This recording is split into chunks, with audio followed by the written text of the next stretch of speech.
नमस्कार दोस्तों, OCN network में आपका स्वागत है। मैं हूं ओमकार चौधरी। आज एक महत्वपूर्ण मुद्दे पर चर्चा करने जा रहे हैं।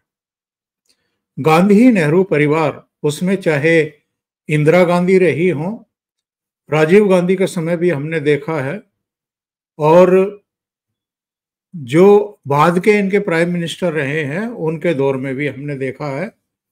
सुप्रीम कोर्ट से कोई भी ऐसा फैसला अगर आया है जिससे इन्हें बदहजमी हुई है, या जो इनकी राजनीति है, राजनीतिक दिशा है, उसमें किसी तरह की इनको परेशानी आने की आशंका पैदा हुई है, तो ये लोग बहुत ब्रूटली, क्रूरता के साथ उस फैसले को उलटने के पहले भी कई बार प्रयास कर चुके हैं और किया भी है।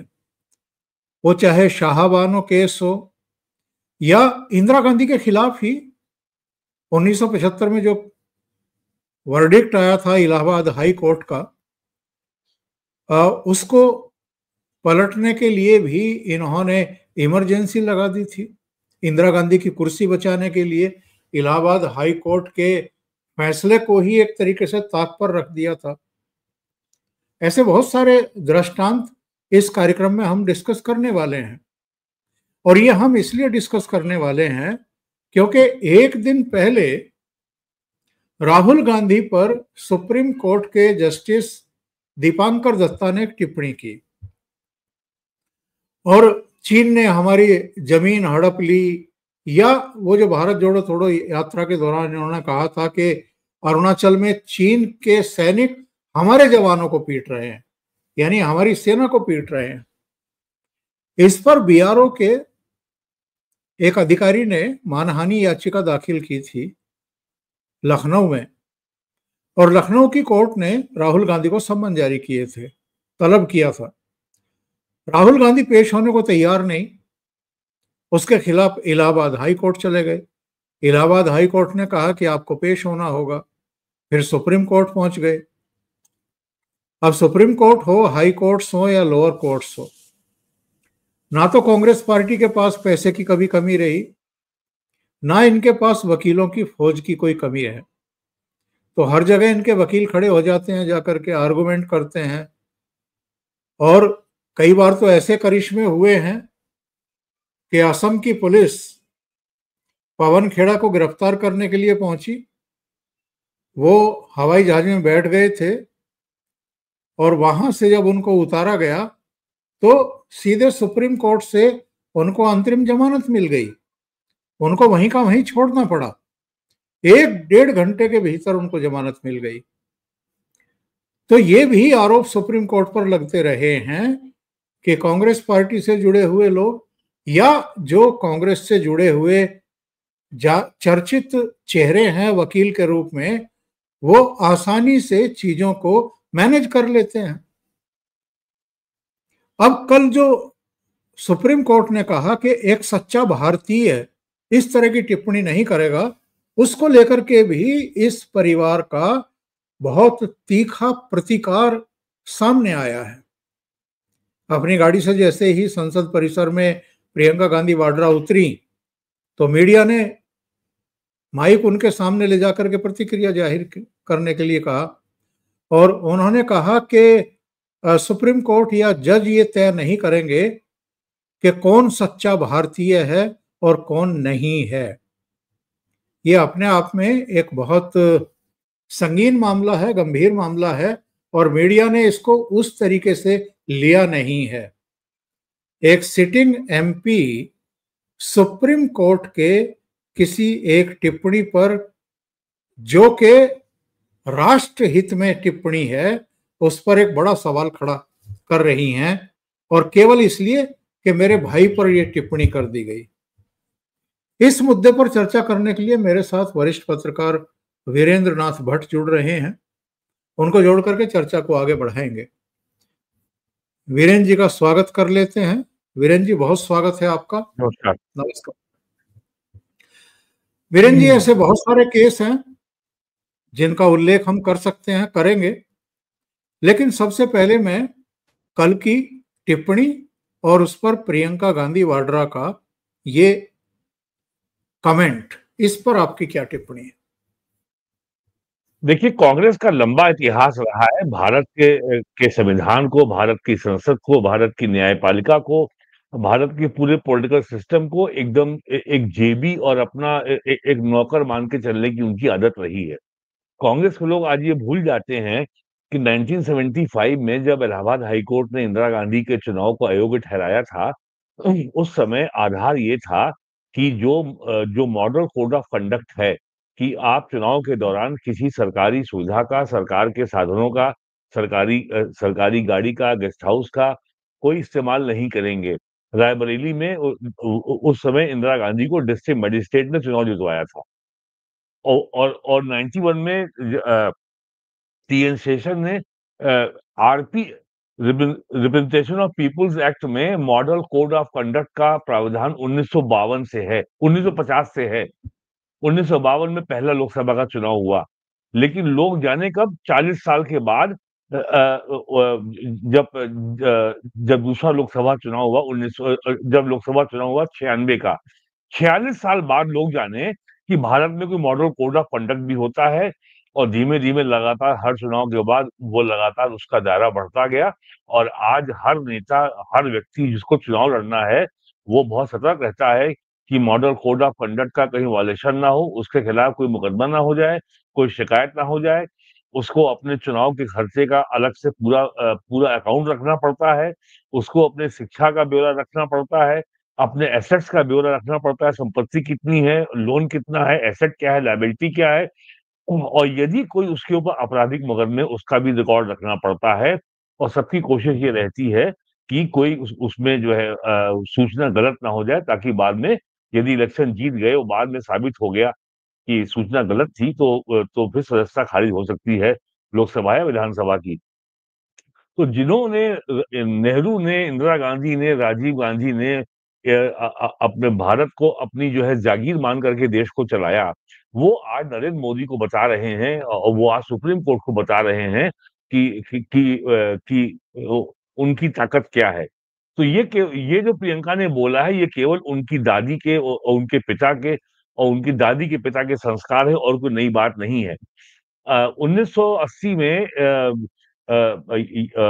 से 85 के बीच में जब इंदिरा गांधी प्राइम मिनिस्टर थी, तो आर के त्रिवेदी एक यूपी के आईएएस अफसर थे। उनको जो है वो चीफ इलेक्शन कमिश्नर बने। इलेक्शन कमिश्नर पद से हटने के बाद वो गुजरात के गवर्नर बना दिए गए। मनमोहन सिंह के जमाने में आपको पता है MS Gill chief election commissioner बनाए गए। उसके बाद उनको राज्यसभा का मेंबर बना दिया गया। उसके बाद वो 5 साल मंत्री बना दिए गए, हाँ, मंत्री बना दिए चीफ गए। Election commissioner.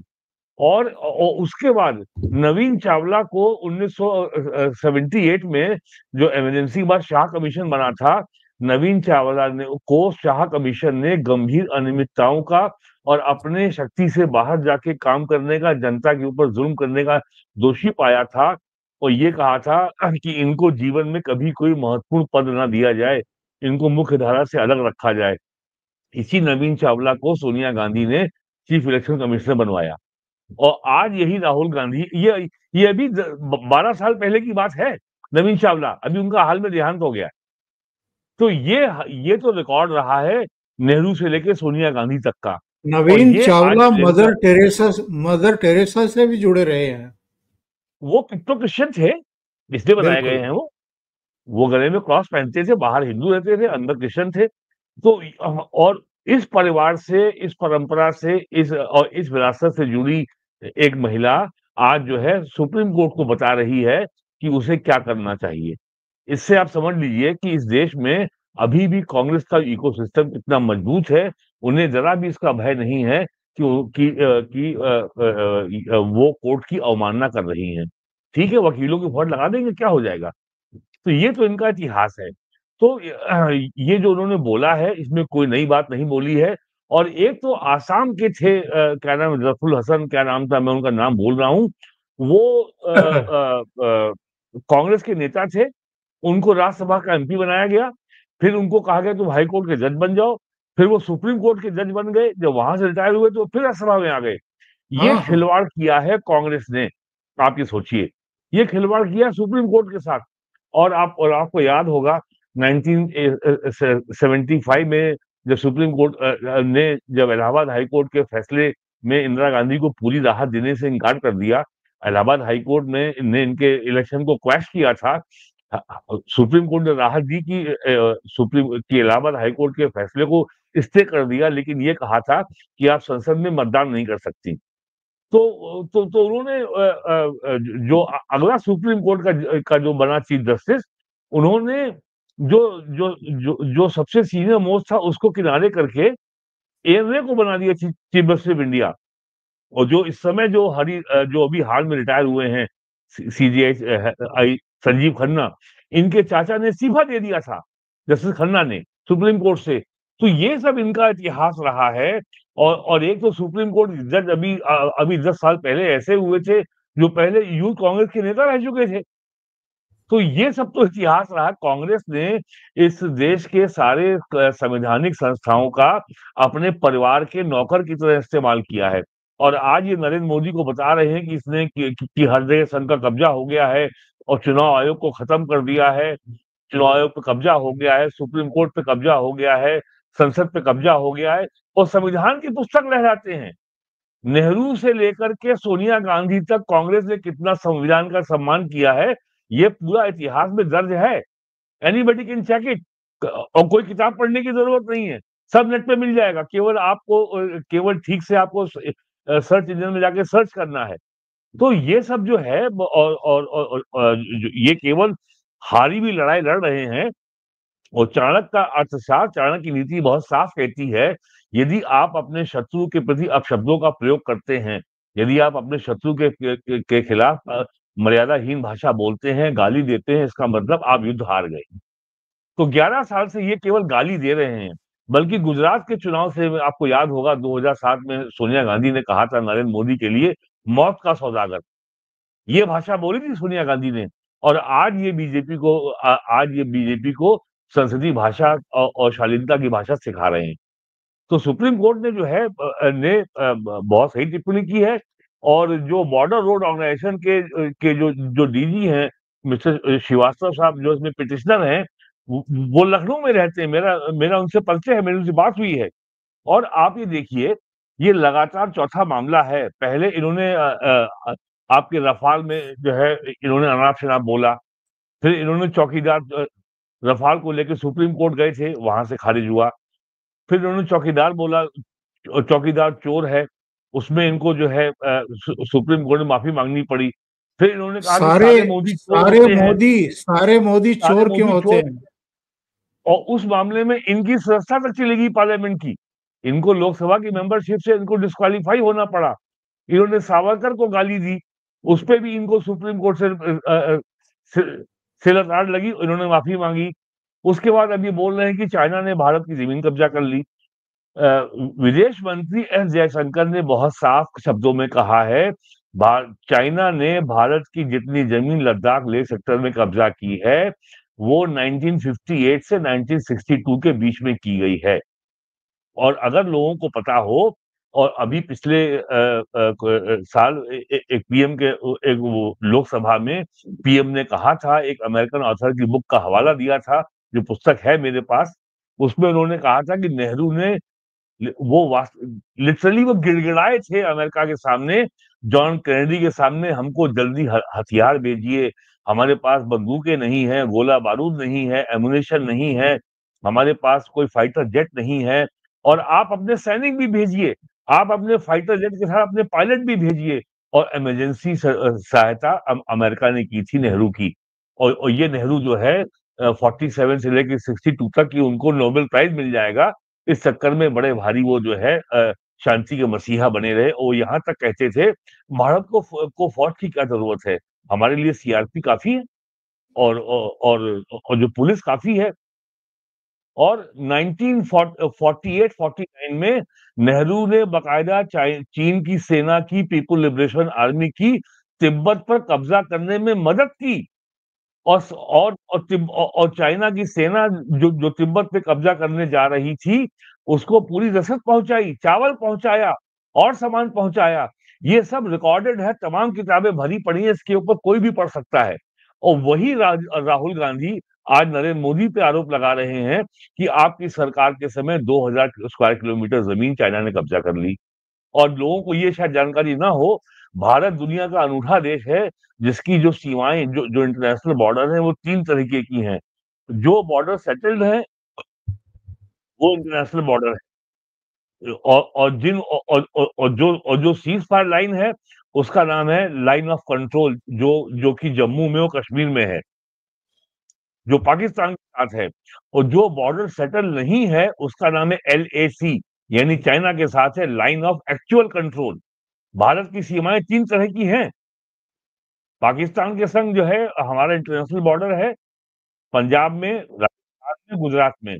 लेकिन जम्मू और कश्मीर में वो लाइन ऑफ कंट्रोल है, सीज फायर लाइन है, लेकिन उस पे शांति है, उस पे विवाद नहीं है, और दोनों लोगों ने मान लिया ये सीमा है।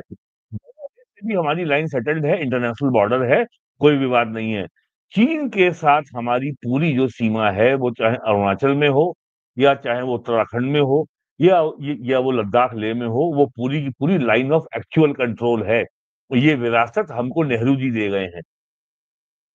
और ये आज आरोप लगाते हैं नरेंद्र मोदी के ऊपर, जबकि दुनिया हैरानी है कि जब अप्रैल 2020 में गलवान में जब झड़प हुई और भारत के 20 सैनिक मारे गए और चाइना के 100 से अधिक मारे गए, आज भी कभी चीन को सपने में ये उम्मीद नहीं थी कि भारतीय सेना पलट के खड़ी हो जाएगी।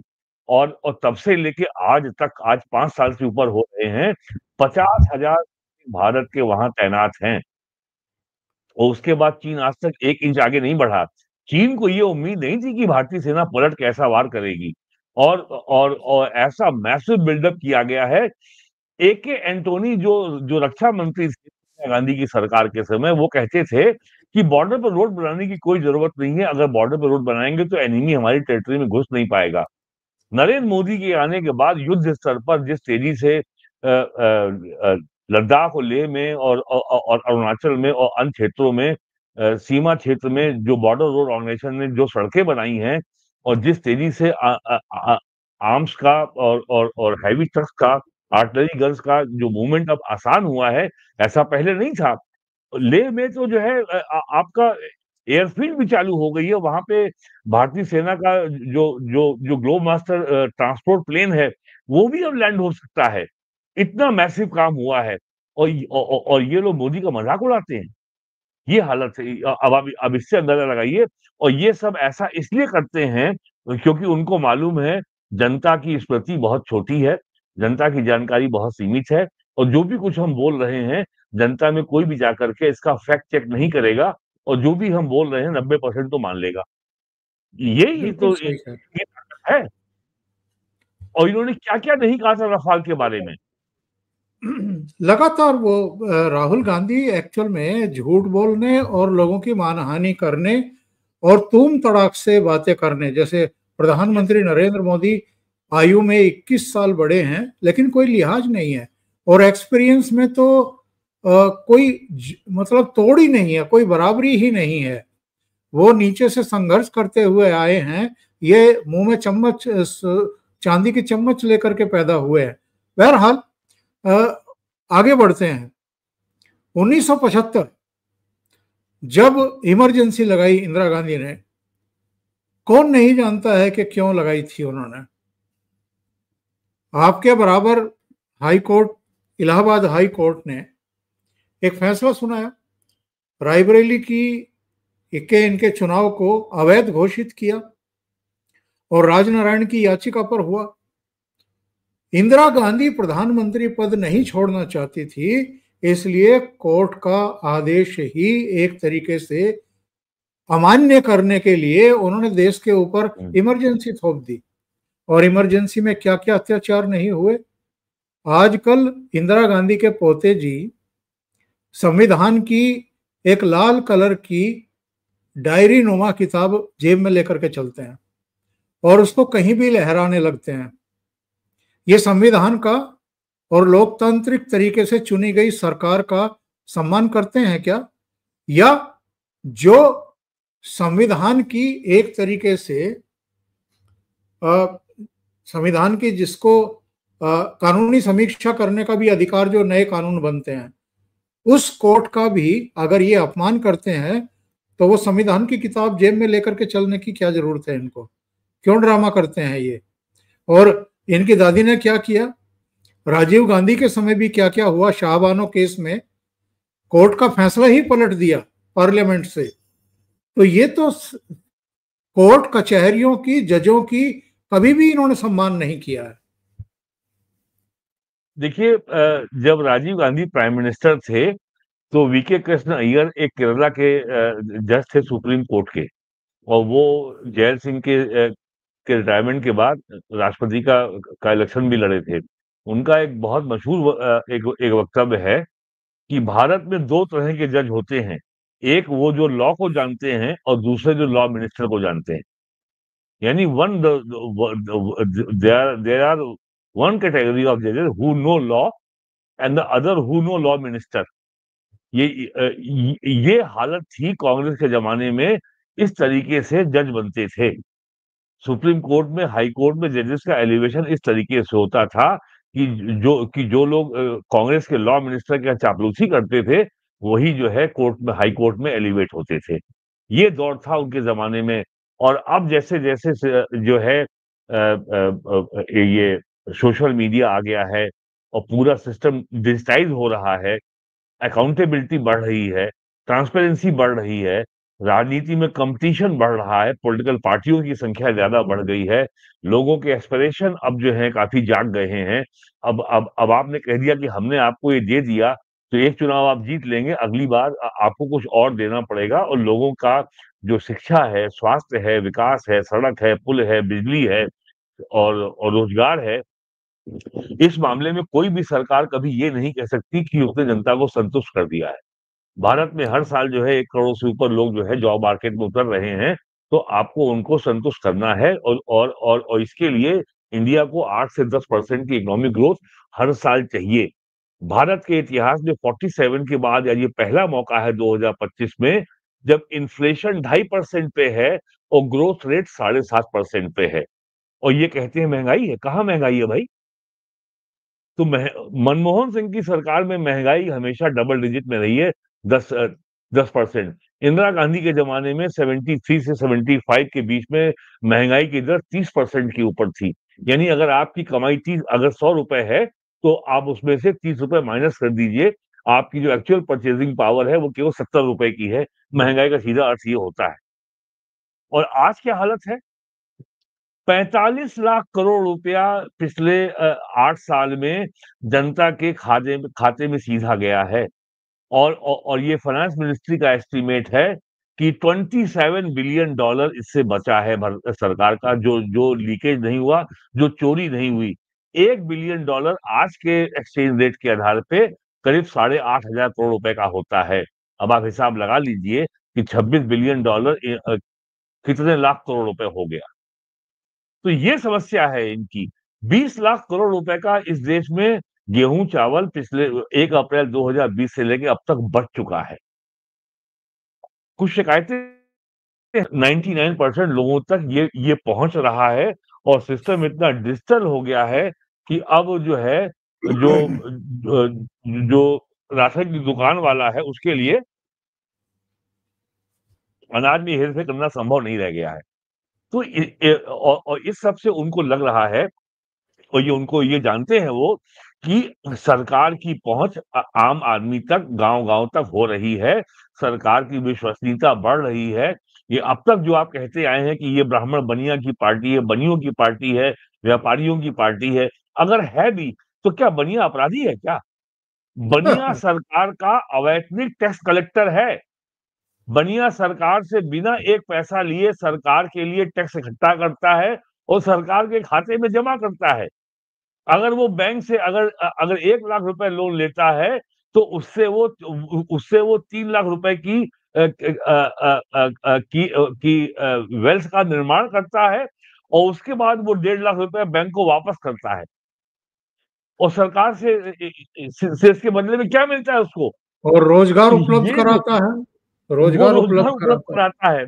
और दिन में कम से कम एक आप अगर एक जनरल स्टोर देखिए, कहीं हो, दिल्ली में हो, लखनऊ में हो, जनरल स्टोर के में का जो जो भी मालिक होगा, वो एक दिन में कम से कम 12 घंटे काम करता है, कम से कम। और उसकी दुकान जो रोज खुलती है, वो बहुत कम खुलेगी तो 10 घंटे खुलेगी। और तब जाकर के वो जो है एक महीने में एक सामान्य मध्यवर्गीय आदमी से ज्यादा पैसा कमा पाता है, और तमाम तरह के साल में चंदे भी देता है, और दबंगों को भी झेलता है, और मुफ्तखोरों को भी झेलता है। तो जो समाज का उद्यमी है, जो समाज का एंटरप्रेन्योर वर्ग है, नेहरू के समाजवाद ने इस वर्ग को अपराधी बना दिया। ये बिल्कुल। ये हुआ है सिर्फ समाजवाद के नाम पर। और एक बात जो लोगों को बहुत बड़ा भ्रम है कि नेहरू ने समाजवाद को लाया।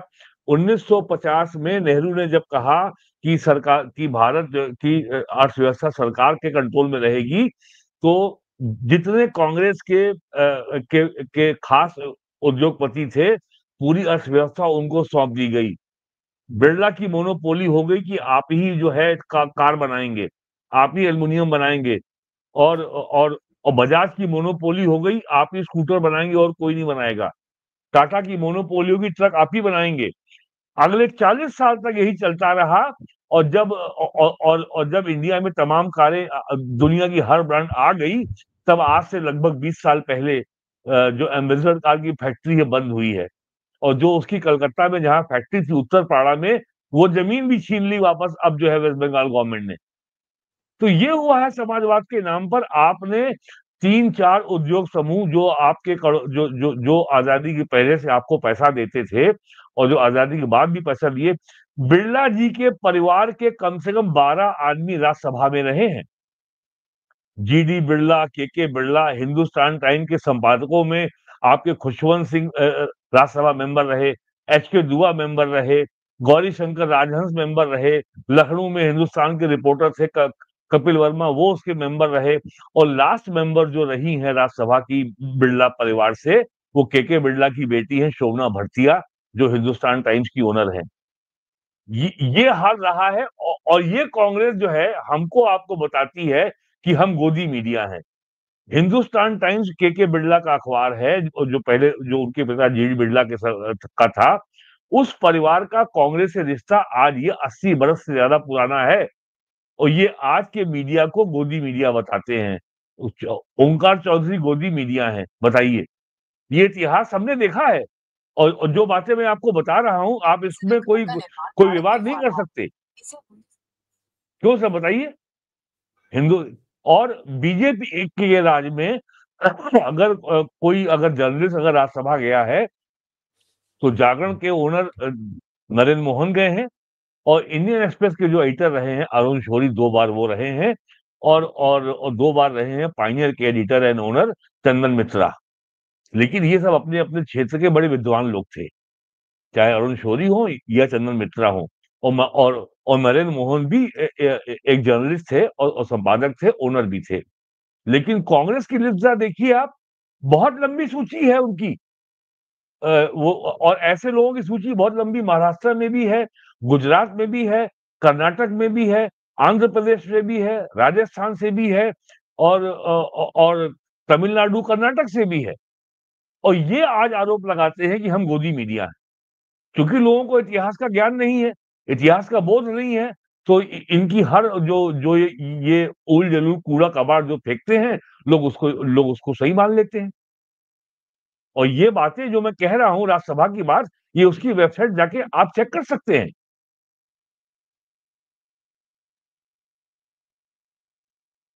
म्यूट है आपका, म्यूट है, आवाज नहीं आ रही। क्या ये अराजकता पैदा करना चाहते हैं? क्योंकि विदेशों में भी जाते हैं तो कहते हैं पार्लियामेंट में मुझे बोलने नहीं दिया जाता, हमारे यहाँ मीडिया स्वतंत्रता से काम नहीं करता, हमारा चुनाव आयोग पक्षपातपूर्ण तरीके से मैच फिक्सिंग करके चुनाव करा रहा है। अब सुप्रीम कोर्ट पर भी सवाल खड़े करने शुरू कर दिए इन लोगों ने, पहले भी किए हैं। जब जब इनके मन मुताबिक फैसले नहीं है। अभी इनके निशाने पे चुनाव आयोग है। जब संसद का सत्र समाप्त हो जाएगा, फिर ये हमला करेंगे सुप्रीम कोर्ट के ऊपर। ये तो आज इन्होंने ट्रेलर दिखाया है, आज तो बानगी दी है। तो क्या जी। देश को अराजकता की तरफ ले जाना चाहते हैं? बांग्लादेश जैसा ख्वाब देख रहे हैं क्या? ये काम वो पिछले 5 वर्ष से करना चाहते हैं, 2020 से इसी काम में लगे हुए हैं। और बांग्लादेश में और श्रीलंका में ये जो सीआईए का टूल किट है, ये सफल हो गया है। लेकिन भारत इतना बड़ा देश है कि आप एक राज्य में तो अराजकता पैदा कर सकते हैं, लॉ एंड ऑर्डर पैदा की समस्या खड़ी कर सकते हैं। ये बहुत चाहते थे कि जो जो किसान दिल्ली हरियाणा बॉर्डर पे बैठे हुए हैं, उनके ऊपर पुलिस गोली चला दे। इन्होंने पूरा प्रयास किया, हर संभव तरीके से पुलिस को प्रोवोक किया। आपने देखा 2021 में 26 जनवरी को दिल्ली के लाल किले पे क्या हुआ? भारत का झंडा उठा के फेंक दिया गया और उसके ऊपर खालिस्तान का झंडा फहरा दिया गया। दिल्ली दिल्ली पुलिस के जवानों पे हमला किया गया, दर्जनों जवान गिरे, चोट खाए, लेकिन किसी ने लाठी तक नहीं चलाई। उन्होंने कर लिया है। इसीलिए लगातार ये कभी ओबीसी, कभी दलित, कभी ट्राइबल, कभी संविधान और रोज एक ना एक ये ऐसी बात लाते हैं, आक्रामक बात करते हैं और कि सरकार में कोई भड़के, सरकार में तनाव हो और सरकार जो है बदले की कार्रवाई के बारे में, इनके बारे में सोचे। लेकिन उनको ये नहीं पता है कि नरेंद्र मोदी एक बहुत आध्यात्मिक व्यक्ति हैं और उनकी सबसे बड़ी शक्ति है उनका सामरिक संयम, उनका स्ट्रैटेजिक रिस्ट्रेंट। नरेंद्र मोदी जो है कभी भी ये इस तरीके की मर्यादाहीन और बेहूदी टिप्पणियों से आहत होकर के कुछ रिएक्शन में कुछ काम करने वाले नहीं हैं। और ये कहा जाता है साइकोलॉजी में कि जो व्यक्ति आपको इंसल्ट कर रहा है, वो आपकी वीकनेस को एक्सप्लॉइट करना चाहता है कि आप कमजोरी की अवस्था में आए और उसी की भाषा में उससे बात करें। ऐसा बीजेपी में कभी नहीं होने वाला। उसकी वजह केवल ये है कि बीजेपी विचारों पे आधारित एक संगठित पार्टी है। यहाँ एक वैचारिक आधार है। आप कितना भी कह लें कि वो बीजेपी के फलाने एमपी का बेटा एमएलए है और उसका दामाद एमपी है, उसका दामाद भाई है, बिल्कुल सही बात है। राजनाथ सिंह का बेटा एमएलए है नोएडा से, लेकिन राजनाथ सिंह का बेटा अगर एमएलए है, तो राजनाथ सिंह के बेटे का बेटा एमएलए नहीं होगा। राजनाथ सिंह बीजेपी के अध्यक्ष थे, तो उसके बाद उनका बेटा अध्यक्ष नहीं बन सकता। आप अगर पिछले 20 साल का रिकॉर्ड आप अगर देखें, क्या कोई बीजेपी में ऐसा आदमी आपने देखा पिछले 40 अप्रैल 6 अप्रैल को 1980 को बीजेपी की स्थापना हुई थी। आज 45 साल हो गए। एक अध्यक्ष मुझे बताइए जिसका पिता भी पहले बीजेपी का अध्यक्ष था। हाँ, ये हो सकता है कि बीजेपी के नेताओं के बेटे-बेटी जो है एमएलए, एमपी, मिनिस्टर होंगे, हैं। हर राज्य में हैं, राजस्थान में भी हैं, मध्य प्रदेश में भी हैं, उत्तर प्रदेश में भी हैं और असेंबली में भी है, पार्लियामेंट भी है। लेकिन ये एक 10-20 परिवार हैं। लेकिन कांग्रेस में तो मोतीलाल नेहरू के ज़माने से एक ही परिवार चला रहा 5वीं पीढ़ी है। एक मुझे बताइए बीजेपी में कौन है? और अभी जब मामला आया, अभी लोकसभा में जब बहस चल रही थी, तो ये कहा था अखिलेश यादव ने कि इतनी बड़ी पार्टी है, आज तक अपना राष्ट्रीय अध्यक्ष चुन नहीं पाई। तो अमित शाह ने कहा था कि मैं आपको गारंटी दे रहा हूँ कि आप अगले 25 साल तक अपनी पार्टी के अध्यक्ष रहोगे। लेकिन हमें 12 करोड़ लोगों से बात करनी है, तब जाके हमारा अध्यक्ष चुना जाएगा। और ये हमारे किसी एक व्यक्ति के हाथ में नहीं है। पूरे पूरे देश भर के जो हमारे डेलीगेट्स हैं, जिला अध्यक्ष हैं, प्रदेश अध्यक्ष हैं या और संगठनों के में जो भी जो नेता हैं, वो सब तय करेंगे। तो ये जो डायनेस्ट हैं, इनका ये जो दिमाग खराब है कि हमारा अधिकार है। अब राहुल गांधी का यही दिमाग तो है ना कि जो व्यक्ति मुझको सलाम करता था, मनमोहन सिंह, वो 10 साल पीएम रहा, मेरे सामने खड़ा होता था। मेरे पिताजी पीएम रहे, मेरे पिताजी की माताजी पीएम रहीं, मेरी दादी के पिताजी पीएम रहे, तो वो तो घर में वो तो पीएम हाउस में ही पैदा हुआ है। नरेंद्र मोदी तो एक बहुत साधारण गरीब परिवार में पैदा हुए हैं और संगठन में अपने काम करके अब अपने परिश्रम के बल पर और अपनी सांगठनिक क्षमता के बल पर यहाँ पहुंचे हैं ना। राहुल गांधी ने क्या किया? कोई उन्हें अंदाजा है कि खेत में धान बोते हैं कि चावल बोते हैं? खेत में चावल पैदा हो कि धान पैदा होता है? उन्हें ये नहीं पता है। उन्हें ये नहीं पता है कि आलू जड़ में पैदा होता है कि पेड़ में झूलता है आम की तरीके से, उन्हें ये नहीं पता है। उनको रबी और खरीफ का अंतर नहीं मालूम है। वो गेहूं और धान और ज्वार की जो बाली में अंतर नहीं बता पाएंगे कि इसमें कौन सी गेहूं की बाली है, कौन सी धान की बाली, कौन सी ज्वार की बाली है। ये तो इन लोगों का हाल है। कुछ नेता तो ऐसे होते हैं, उनको ये भी नहीं पता है कि चीनी फैक्ट्री में बनती है या खेत में पैदा होती है।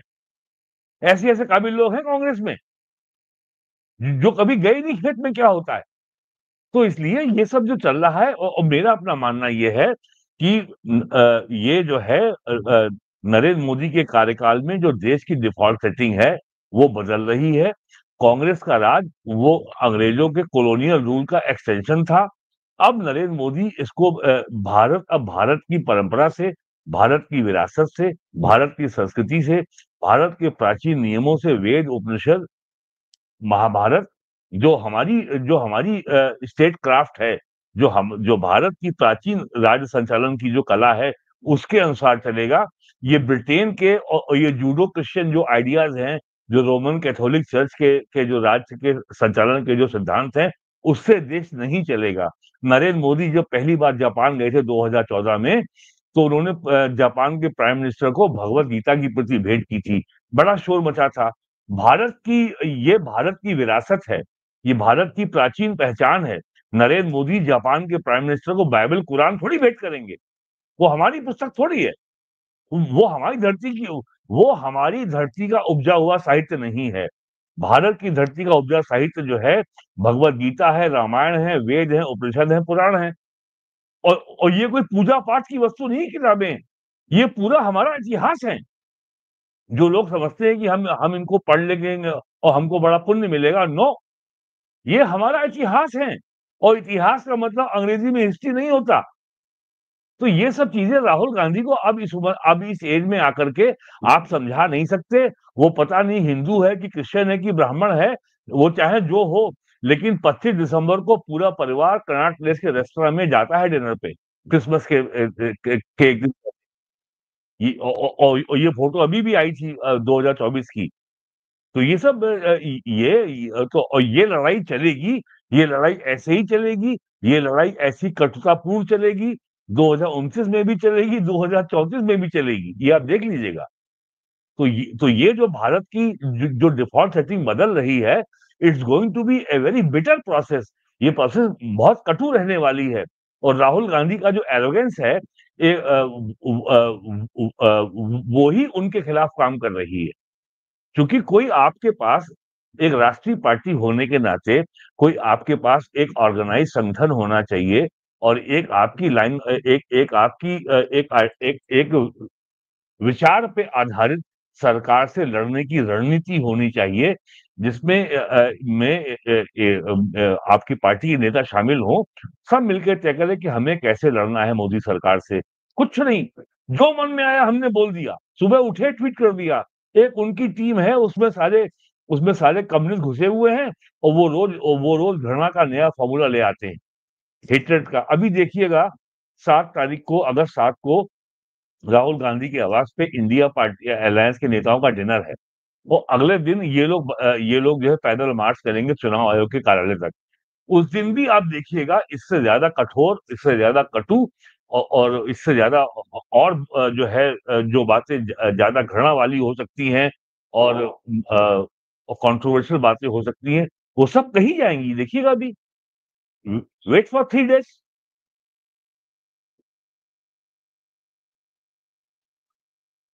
आवाज म्यूट है आपका। बहुत बहुत धन्यवाद आपका, आप जुड़े और बहुत महत्वपूर्ण मुद्दों पर आपने चर्चा। Thank you so much. चलिए, ओके सर, नमस्कार।